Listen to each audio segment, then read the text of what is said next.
तो हेलो मेरे प्यारे बच्चों, आप लोग का स्वागत है इस डब्ल्यूएम क्लासेस में। आप लोग कैसे हो? उम्मीद करते हैं आप लोग मस्त होंगे, स्वस्थ होंगे और अच्छे से मन लगाकर प्यारे बच्चों अपने अपने पढ़ाई में व्यस्त होंगे। प्यारे बच्चों, इस क्लास को शेयर कर दीजिए अपने अपने दोस्तों के पास, भाइयों के पास, बहनों के पास, जहां भी क्लास को शेयर करना है क्लास को शेयर कर दीजिए। क्लास अच्छा लगे तो क्लास को लाइक भी कर लीजिएगा। आज हम लोग प्यारे बच्चों क्लास 10th मैथ्स का 20 ऐसा इंपॉर्टेंट सब्जेक्टिव क्वेश्चन है जिसको हम करने जा रहे हैं। ठीक है, इस क्लास में 20 सब्जेक्टिव क्वेश्चन तो नहीं हो पाएगा, लेकिन पार्ट 1 पार्ट 2 करते करते हम पूरा कर लेंगे। ठीक है, तो चलिए स्टार्ट करते हैं। सबसे पहला क्वेश्चन यहाँ पर करा है कि बताइए, भूमि के एक बिंदु से जो मीनार के पाद बिंदु से 30 मीटर की दूरी पर है। ठीक है, मीनार के शिखर का उन्नयन कोण 30 डिग्री है, तो मीनार की ऊंचाई ज्ञात करें।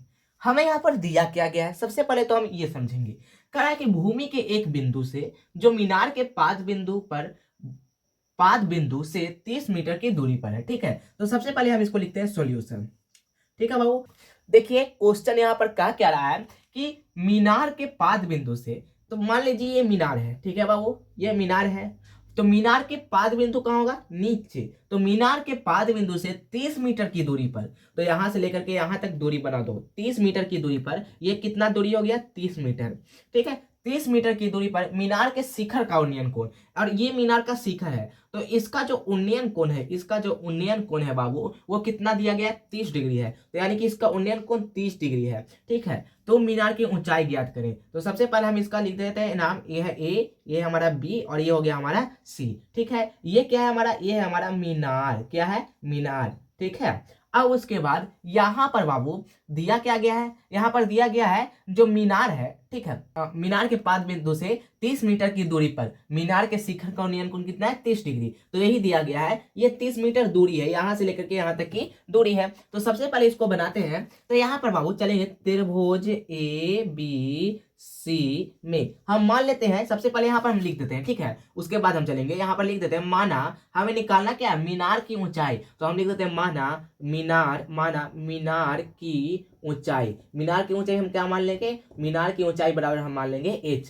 तो हम h मान लिए। ठीक है, अब उसके बाद त्रिभुज ए बी सी में, ठीक है, त्रिभुज ए बी सी में देखो यहां पर ये ठीठा के सामने वाला भुजा क्या कहलाता है? लंब कहलाता है। क्या कहलाता है? लंब। और यहाँ पर BC यानी कि हमारा आधार का मान दिया गया है, कितना है? 30 डिग्री। तो अब हमको ये बताओ, हमें लंब निकालना है और यहाँ पर आधार है, तो लंब बटा आधार किस फॉर्मूले में आता है? तो वो आता है tan थीटा में। तो यहाँ पर हम लिखते हैं tan थीटा बराबर फॉर्मूला क्या होता है? तो tan थीटा बराबर फॉर्मूला होता है लंब बटा आधार। क्या होता है? लंब बटा आधार। ठीक है, अब उसके बाद बाबू यहाँ पर देखना, tan है तो tan हम लिखते हैं, थीटा कितना है? 30 डिग्री, तो यहाँ पर हम 30 डिग्री लिख दिए। ठीक है, बराबर लंब कितना है बाबू? तो यहाँ पर लंब जो है, हमें लंब निकालना है, यानी कि मीनार की ऊंचाई निकालनी है, यानी कि लंब निकालना है। तो यहाँ पर h, ठीक है, h बटा, अब देखो यहाँ पर ये h है। ठीक है, लंब यानी कि हम माने यहाँ पर मीनार की ऊंचाई h है, आधार हमारा कितना है? तो आधार हमारा 30 है, तो यहाँ पर हम लिख देते हैं 30। ठीक है, अब कुछ नहीं करना बाबू। tan 30 का मान कितना होता है हमको ये बताओ। तो tan 30 का मान होता है यहाँ पर बाबू 1/√3। तो यहाँ पर 1/√3 बोल दिए। यहाँ पर h, तो h बटा में 30, तो 30। अब उसके बाद कुछ नहीं करना, तिरछा तिरछी गुना कर दो। h में √3 से गुना करो तो कितना आ जाएगा? तो आ जाएगा √3h बराबर कितना हो जाएगा? 30 में 1 से गुना करेंगे तो 30 ही हो जाएगा। ठीक है, अब देखो h है तो h, ठीक है, 30 है तो 30। अब देखो बाबू यहाँ पर 3 क्या है? √3 यहाँ पर गुना में है, तो उस तरफ जाएगा तो भाग में हो जाएगा, तो 30 बटा √3। अब देखो इसका परिमेयकरण यहाँ पर कर दो। तो यहाँ पर परिमेयकरण करेंगे तो ऊपर में भी √3 हो जाएगा और नीचे में भी क्या हो जाएगा बाबू? ऊपर में भी √3 से और नीचे में भी √3 से गुना। अब उसके बाद 30 में √3 से गुना करेंगे तो यहाँ पर आ जाएगा 30√3। अब √3 में √3 से गुना करेंगे तो कितना आएगा? 3 आएगा। ठीक है, तो यहाँ पर हम लिख देते हैं 3, और 3 का पारा में 30 कितना बार में आता है? 10 बार में। तो यहाँ पर हम लिख देंगे 10√3 और यहाँ पर मीटर, 10√3 मीटर। हमारा मीनार का ऊंचाई कितना आ गया? 10√3 मीटर। और यहाँ पर बाबू जब भी याद रखिएगा, जब भी आपको अगर यहाँ पर ऊंचाई और दूरी से क्वेश्चन दे तो आपको लास्ट में यहाँ पर लिख लेना है कि जिसका मान निकालना कहता है। यहाँ पर देखो, जिसका मान निकालने के लिए कहता है ना, यहाँ पर किसका मान निकालने के लिए कह रहा है? तो यहाँ पर कह रहा है मीनार की ऊंचाई ज्ञात करना है। तो लास्ट में और लिखना है कि अतः मीनार की ऊंचाई कितनी हो जाएगी? अतः मीनार की ऊंचाई जो हो जाएगी वह कितना हो जाएगा? मीनार की ऊंचाई बराबर 10√3 मीटर होगा। ठीक है, मीनार की ऊंचाई 10√3 मीटर होगा। आई होप आपको ये समझ में आया होगा। नेक्स्ट चलते हैं क्वेश्चन नंबर दूसरे की ओर। ओके, अब यहाँ पर क्वेश्चन नंबर दूसरा करा है कि बताइए, उस त्रिभुज का क्षेत्रफल ज्ञात करें जिसके शीर्ष 2,3,-1,0, 2, ठीक है। त्रिभुज का क्षेत्रफल हमें ज्ञात करना है, तो चलिए इसको बनाते हैं। सबसे पहले तो हम लिखेंगे दिया गया है, ठीक है, दिया गया है, ठीक है। दिया क्या गया बाबू, त्रिभुज का ये क्षेत्र मतलब कि शीर्ष है 2,3,-1,0, 2, -4, तो सबसे पहले यहाँ पर हम त्रिभुज बना देते हैं, ठीक है। ये हमारा है त्रिभुज, ये त्रिभुज है, और हम मान लेते हैं कि त्रिभुज ए का शीर्ष जो है वो है 2,3, हम इसको मान लिए, ठीक है। त्रिभुज बी का जो शीर्ष है इसको हम मान लेते हैं -1,0। फिर यहाँ पर सी का जो शीर्ष है यहाँ पर 2, -4 है, हम इसको मान लिए, ठीक है, हम इसको मान लिए। अब उसके बाद यहाँ पर हमको क्या बता सकते हैं, इसमें x1, x2, x3 और y1, y2, y3 का मान क्या क्या हो सकता है। तो हाँ देखिए यहाँ पर जो है, यहाँ जो x1 का मान हो जाएगा, मतलब यहाँ x1 का मान हो जाएगा बाबू 2, और फिर x2 का मान कितना हो जाएगा, x2 का मान यहाँ पर हो जाएगा -1, और x3 का मान कितना हो जाएगा, तो यहाँ पर x3 का मान हो जाएगा अभी 2, ठीक है। उसके बाद y1 का मान बता सकते हैं बाबू, तो y1 का मान यहाँ पर हो जाएगा 3, ठीक है। y2 का मान कितना हो जाएगा बाबू, y2 का मान यहाँ पर हो जाएगा 0, ठीक है। और यहाँ पर हमको ये बताओ y3 का मान कितना हो जाएगा, तो y3 का मान यहाँ पर हो जाएगा -4, ठीक है। हम इसको इतना लिख दिए। अब देखो इसको ऐसे अलगे पेज में, ठीक है, ये जो है मान जो है ये अपने मन में लिखना है। बस हम इसको बता देते हैं कि x1 का मान कौन सा है, x2 का मान कौन सा है, x3 का मान कौन सा है, y1 कौन सा है, y2 कौन सा है और y3 कौन सा है। बस हम इसको बता रहे हैं, ठीक है, लिखना नहीं है, इसको अपने मन में ध्यान में रखना है कि कौन x1 होता है, कौन x2 होता है। बस हम आपको इसलिए बता रहे हैं। अगर आप इसको लिखना भी चाहते हैं ना तो आप लास्ट में लिख सकते हैं, पेज में मतलब जहां पर बना रहे वहां पर मत लिखिएगा, ठीक है। तो यहाँ पर त्रिभुज का क्षेत्रफल का सूत्र क्या होता है, तो यहाँ पर हम लिखेंगे हम जानते हैं कि त्रिभुज के क्षेत्रफल का सूत्र क्या होता है। तो यहाँ पर त्रिभुज का क्षेत्रफल बराबर फॉर्मूला क्या होता है, तो इसमें जो होता है वो होता है 1/2, ठीक है, 1/2 इंटू x1, y2 - y3, ठीक है। फिर यहाँ पर प्लस x2, फिर यहाँ पर हो जाएगा y3 - y1, ठीक है। फिर यहाँ पर प्लस में x3 हो जाएगा, यहाँ पर y1 माइनस में y2, ठीक है। देखो ये हो जाता है हमारा त्रिभुज का क्षेत्रफल निकालने का फॉर्मूला। अब इसको कुछ नहीं करना है, यहाँ पर देखो 1/2 है तो 1/2, ठीक है। x1 का मान कितना है बाबू, x1 का मान 2 है, तो यहाँ पर हम लिख देते हैं 2 है तो 2। अब उसके बाद यहाँ पर y2 का मान कितना है, y2 का मान यहाँ पर है 0, तो यहाँ पर हम लिख देते हैं 0। y3 का मान कितना है, y3 का मान -4 है, और यहाँ पर माइनस है और यहाँ पर भी माइनस है, माइनस माइनस प्लस हो जाएगा तो +4, ठीक है।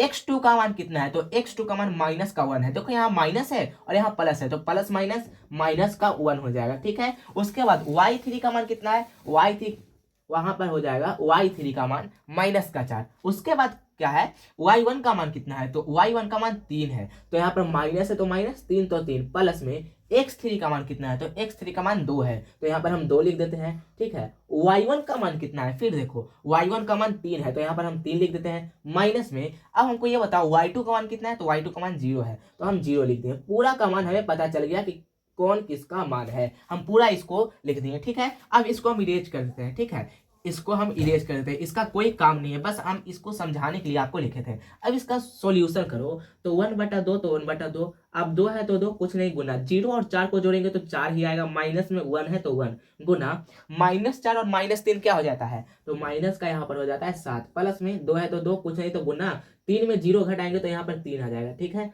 अब इसको यहाँ पर बनाओ, यहाँ पर 1/2 है तो 1/2, ठीक है, 1/2 है तो 1/2। अब देखो 4 गुना का कितना हो जाएगा 8, 4 गुना का 8, फिर उसके बाद -1 में -7 से गुना करेंगे तो यहाँ पर हो जाएगा +7, ठीक है। उसके बाद प्लस का यहाँ पर क्या हो जाएगा 3 गुना का 6। अब ये तीनों को जोड़ दो, तो यहाँ पर 1/2 है तो 1/2, कुछ नहीं तो गुना, 8 7 कितना होता है 15, 15 6 21, तो 21, यहाँ पर 21 में 1 से गुना करेंगे तो 21/2, ये हो जाएगा हमारा 21/2 वर्ग मात्रक, ये हो जाएगा हमारा त्रिभुज का क्षेत्रफल। तो आई होप आपको इतना समझ में आया होगा। क्वेश्चन नंबर दूसरा, अगर क्या ऐसा क्वेश्चन देगा एग्जाम में तो बन जाएगा? अगर बन जाएगा तो कमेंट बॉक्स में लिखिए कि हाँ हमसे बन जाएगा। ठीक है, नेक्स्ट चलते हैं क्वेश्चन नंबर तीसरे की ओर। ठीक है, आई होप आपको ये समझ में आया होगा। नेक्स्ट चलते हैं। अब यहाँ पर क्वेश्चन नंबर तीसरा करा कि बताइए यदि साइन 3a बराबर कॉस a माइनस 26 डिग्री जहां 3a एक न्यून कोण हो तो a का मान ज्ञात करें। हमें a का मान ज्ञात करना है। ठीक है, तो सबसे पहले यहाँ पर हम लिखेंगे दिया गया है।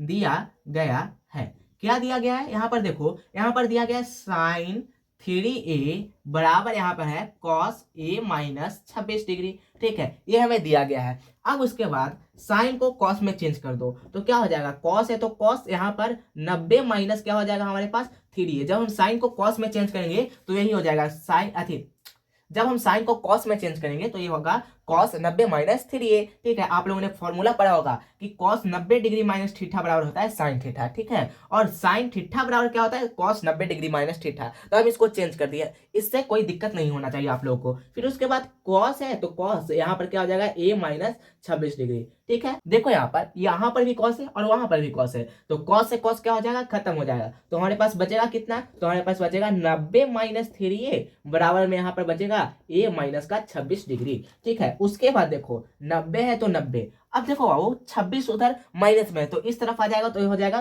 प्लस में 26 बराबर a है तो a। अब ये 3 माइनस में है तो उस तरफ जाएगा तो क्या हो जाएगा? प्लस में 3a। ठीक है, अब देखो यहाँ पर 90 और 26 को जोड़ो तो कितना आ जाएगा? 116 होगा बराबर में a और 3a को जोड़ेंगे तो यहाँ पर हो जाएगा हमारे पास 4a। ठीक है, अब देखो यहाँ पर 116 है तो 116, अब 4 उस तरफ गुना में है तो इस तरफ आ जाएगा तो क्या हो जाएगा? भाग में हो जाएगा। 4 बराबर में क्या हो जाएगा? a। अब इसको काट दो, अब इसको काटो तो काटोगे तो क्या मिलेगा?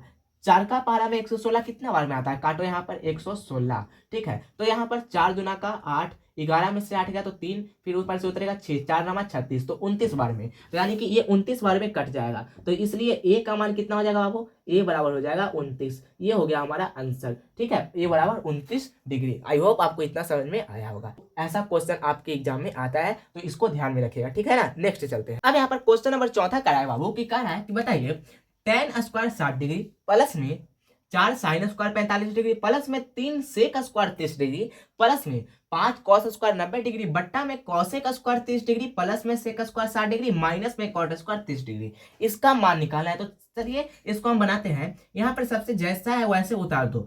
tan स्क्वायर 60 डिग्री है तो tan स्क्वायर 60 डिग्री प्लस में 4 साइन स्क्वायर 45 है तो 4 साइन स्क्वायर 45 डिग्री, फिर प्लस में 3 सेक स्क्वायर 30 है तो 3 सेक स्क्वायर 30 डिग्री और प्लस में यहाँ पर 5 कॉस स्क्वायर 90 है तो 5 कॉस स्क्वायर 90 डिग्री बट्टा में यहाँ पर क्या हो जाएगा? बट्टा में क्या दिया हुआ है? यहाँ पर है कॉसेक स्क्वायर 30 डिग्री, फिर यहाँ पर प्लस में सेक स्क्वायर 60 डिग्री और माइनस में क्या है?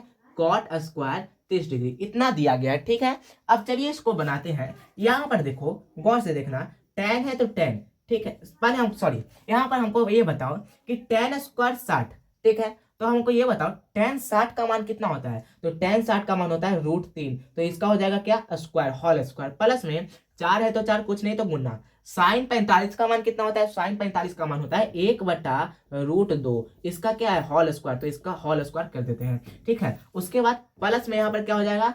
3 है तो 3, कुछ नहीं तो गुना। अब देखो सेक 30 का मान कितना होता है? तो सेक 30 का जो मान होता है वो होता है 2/√3। क्या होता है? 2/√3, तो इसका होल स्क्वायर कर देंगे। प्लस में यहाँ पर क्या हो जाएगा? 5 है तो 5, कुछ नहीं तो गुना। ठीक है, cos 90 का मान क्या होता है? तो cos 90 का मान होता है 0। ठीक है, इसका स्क्वायर कर दो या फिर ऐसे ही रहने तो 0 का स्क्वायर 0 ही होता है तो 0। ठीक है, अब बट्टा में यहाँ पर क्या हो जाएगा? बट्टा में यहाँ पर, अब यहाँ पर देखो कॉसेक 30 का मान क्या होता है? तो कॉसेक 30 का मान होता है 2, तो इसका स्क्वायर। ठीक है, प्लस में सेक 60 का मान क्या होता है? तो सेक 60 का भी मान होता है 2। ठीक है, इसका भी स्क्वायर, माइनस में कॉट 30 का मान क्या होता है? तो कॉट 30 का मान होता है √3, तो इसका हम क्या कर देंगे? स्क्वायर। अब इसको हल कर दो, बहुत ही आसान है। √3 का स्क्वायर क्या होता है?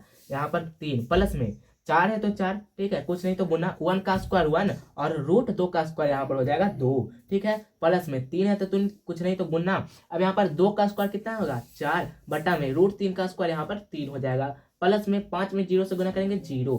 अब बटा में क्या हो जाएगा हमारे पास? यहाँ पर 2 का स्क्वायर 4 प्लस में 2 का स्क्वायर 4 माइनस में √3 का स्क्वायर क्या हो जाएगा?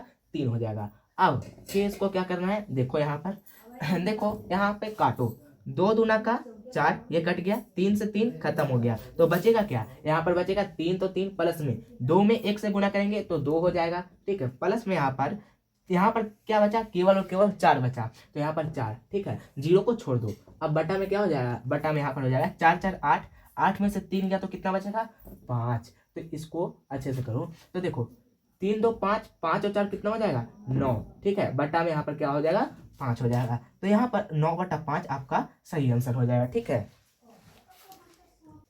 ठीक है, तो 9/5 आपका इतना सही आंसर हो जाएगा। आई होप आपको इतना समझ में आया होगा। नेक्स्ट चलते हैं। अब यहाँ पर क्वेश्चन नंबर 5वां कह रहा है कि बताइए, दिखाएं कि tan 48 degree into tan 23 degree into tan 42 degree into tan 67 degree बराबर 1, ठीक है, यानी कि ये पूरा को सोल्व करके हमें 1 लाना है, यानी कि LHS को सोल्व करके हमें RHS लाना है, ठीक है, तो चलिए बनाते हैं। यहाँ पर LHS पूरा लिखते हैं। LHS कितना दिया हुआ है, तो दिया हुआ है tan 48 डिग्री इंटू में tan 23 डिग्री, ठीक है, फिर इंटू में tan क्या है tan 42 डिग्री, फिर इंटू में tan क्या है tan 67 डिग्री। अब उसके बाद यहाँ पर देखो tan 48 है। अब यहाँ पर देखो कुछ नहीं करना है, देखो tan 48 डिग्री और tan 42, 48 और 42 जोड़ेंगे तो कितना हो जाएगा 90, तो इन दोनों को एक साथ कर दो।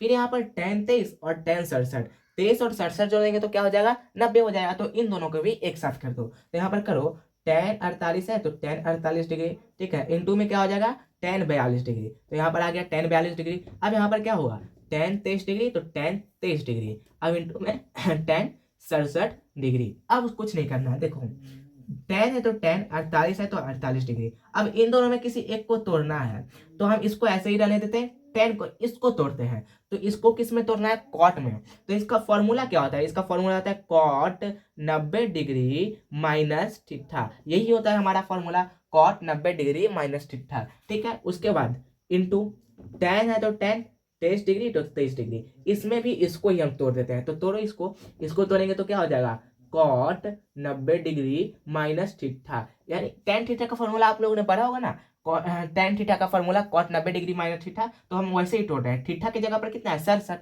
तो हम 67 दे रहे हैं। यहाँ पर थीटा की जगह पर कितना है 42, तो यहाँ पर हम 42 दे रहे हैं, ठीक है। आई होप आपको ये समझ में आया होगा। नेक्स्ट यहाँ पर tan 48 है तो tan 48 डिग्री। अब देखो कॉट है तो कॉट यहाँ पर लिखेंगे, ठीक है। अब 90 में से 42 गया तो कितना बचेगा वो 48 बचेगा, ठीक है, तो यहाँ पर कॉट 48 डिग्री हो गया, इंटू tan 23 है तो tan यहाँ पर क्या लिखेंगे 23 डिग्री। अब उसके बाद कॉट है तो कॉट, ठीक है, अब 90 में से 67 जाएगा तो यहाँ पर बचेगा 23 डिग्री। अब देखो आप लोगों ने एक फॉर्मूला पढ़ा होगा, tan theta into cot theta बराबर क्या होता है 1 होता है, थीटा सेम है, यानी कि इसका भी मान पूरा होगा 1। अब यहाँ पर कुछ नहीं गुना, इसका भी पूरा मान क्या हो जाएगा 1। अब 1 में 1 से गुना करेंगे तो हमारे पास आएगा 1, तो इसलिए जो LHS है वह किसके बराबर है RHS के बराबर है, ठीक है। ये हो गया हमारा प्रूफ। आई होप आपको इतना समझ में आया होगा, ठीक है। आज इतना ही रहने देते हैं, 5 क्वेश्चन ही, ठीक है। हमारे पास 20 क्वेश्चन है बहुत ही इंपॉर्टेंट, तो आज हमारा 5 क्वेश्चन हो गया, बचा 15 क्वेश्चन, तो 3 क्लास में हम इसको खत्म कर देंगे, ठीक है। तो बाय बच्चों, मिलते हैं अगली क्लास में, तब तक के लिए हंसते रहिए, पढ़ते रहिए और मुस्कुराते रहिए। बाय।